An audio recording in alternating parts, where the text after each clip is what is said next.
Good morning, beautiful humans. Let's pour our coffees, stretch our arms. Maybe your cat is sitting on your chest demanding breakfast. Maybe you're still under the blankets negotiating with life. Either way, we're here. Before your brain starts listing all the things that could go wrong today, I want you to try something really simple. When you wake up, tell yourself, today is going to be a good day. That's it. It sounds super simple, almost too simple, right? Like one of those cheesy bumper sticker quotes. But here's the thing, when you say that to yourself, you're actually rewiring your brain. You're setting the tone before the world has a chance to do it for you. Because we do have a choice in what we think. Now, listen, that doesn't mean that the day is gonna be perfect. Life is still gonna throw some weird little plot twists in there. Maybe you have bills, or you've got difficult people that you have to deal with, or maybe you already know a challenging moment is coming. But if you wake up already regretting the day before it even starts, well, your brain is going to make sure that you pinpoint in on that, and you're going to get exactly what you expect. It's like you're ordering a bad day from the universe before breakfast. And that reminded me of something from when I was younger. There used to be this little old woman that would ride the bus sometimes. She had no teeth, like none, of just gums. And every time someone got on or off the bus, she would say, in the most enthusiastic way, "Have a great day!" And it was just so fun. Now, let's be honest, I was a teenager, and teenagers can be little jerks sometimes, right? So we kind of laugh and make fun of her, but secretly I loved it. I probably shouldn't have encouraged making fun of her, but you want to fit in, you want to be like the crowd, right? So it's funny because that was like decades ago, right? And I still remember her. That little tiny lady, the little voice, that little tiny moment of kindness stuck with me in my brain all these years, which just proves something important. You never know when a small interaction might become a lifelong memory for someone else. Now, let's fast forward to last night.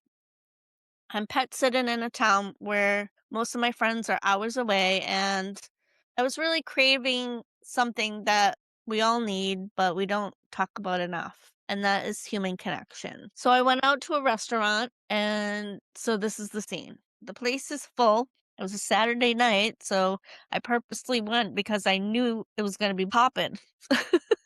So, and people were laughing. There was like groups everywhere, conversations happening all around me. And there I was, the solo diner, the story of my life.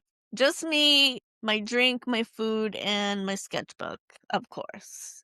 Now, I always bring my sketchbook when I go out alone, especially because it helps with the anxiety of just not being seen, right? So if I have my pen and paper, I can just zone out and create the squiggles and see what it turns into. 90% of the time, it actually does get people to look at what I'm doing, and then they ask me questions, and then we have this conversation. And I do this because it's like giving my brain a toy to play with.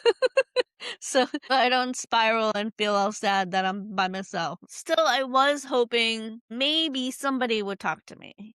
Just a little conversation, a little laugh, maybe a hug. I like to get those in because, I am hug a tree.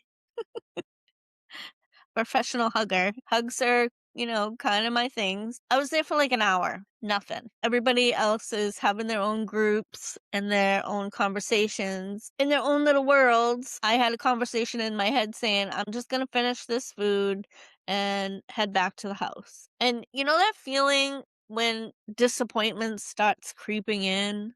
Like, all right, universe, I tried, told me to get out there. I'm trying to get out there, right?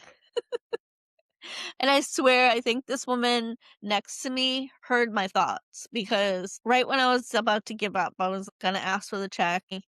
Woman next to me leans in and she's like, "What are you drawing?" And just like that, conversation started.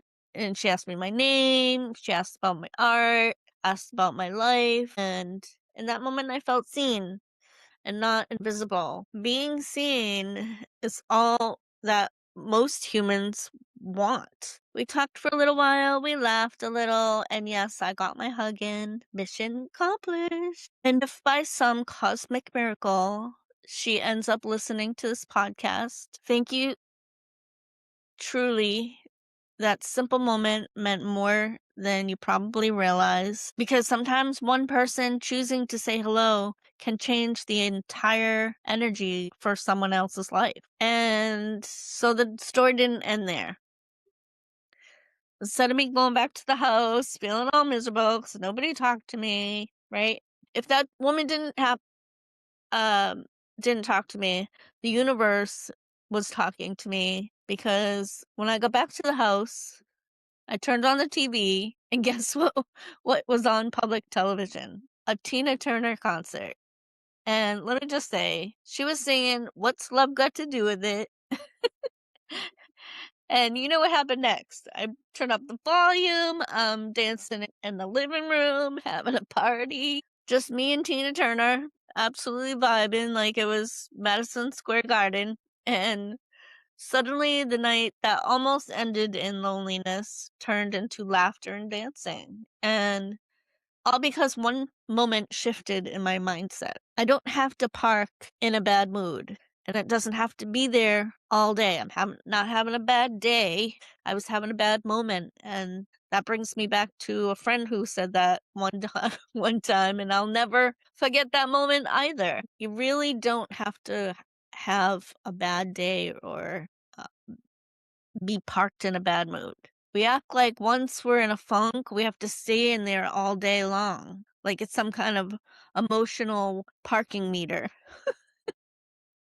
But you can change it, like, in a second. You can choose curiosity, you can choose connection, you can choose to dance in the living room. Heck, if you're in the car and you hear a song on the radio, you can literally change your mindset in that moment. If you're parked, turn it up, open up the door and dance. Dance in the parking lot. Don't don't worry about what other people think. If it's gonna make you happy, do it. Turn up the radio, sing loud. Your mood doesn't belong to other people. Not the rude waiter, not the friend who didn't text back in time. Oh my god. There was a moment in time where I was just triggered when people wouldn't acknowledge texts. No, I don't care. It's like, all right, hey, reciprocity, right? And not the person who just cut you off in traffic either, you know? They're not gonna delegate what kind of day you're gonna have. The day belongs to you. So when you wake up tomorrow morning, try this. Look at the ceiling, stretch your arms, stretch your legs, wiggle your toes and fingers. You don't even have to get out of bed, but say, today is going to be a good day. And not because the universe promised it was going to be perfect. It's because you decide it's going to be. And who knows? Maybe today you'll be the person who says hello to a stranger in the diner. Or you're going to be the one who gives somebody a hug when they really needed it. Or you're going to be the one dancing in the living room with Tina Turner. All perfectly acceptable life choices, by the way. I encourage them all. And even telling somebody else, hey, have a good day. And that's it for today's morning mind dump. I thank you so much for spending time with me. If you enjoyed this chat today, the most wonderful and completely free way to support this passion project of mine is to simply engage with the video. When you leave a comment or give a thumbs up, tells the magical algorithm to share this content with other amazing people just like you who might need to hear it. I truly, truly appreciate you, and I really want to make this community grow. And of course, if you feel called to do more and you want to support my hot chocolate fund, which I do like hot chocolate even on a hot day at nighttime. The donation link is always in the description box below. And until next time. And also my social media links are in the description box below with my Instagram and Facebook and my website. I am an art life coach and I am taking on clients. Limited spots are available because I want to be there for you during that time. And I don't want to be all over the place. So I limit who I take per week so that we can do a custom coaching just for you and what your needs are. And if you're interested in that, you can go to treetopia.com and go on to Art Life Coaching and you will find out more information about that. And now that's it for today. I hope you have a great day. Much love and hugs. Rise and shine, let's start the day. Sip some thoughts and drift away. No judgment here, just heart and flow. Morning mind dump with Trie, let's go.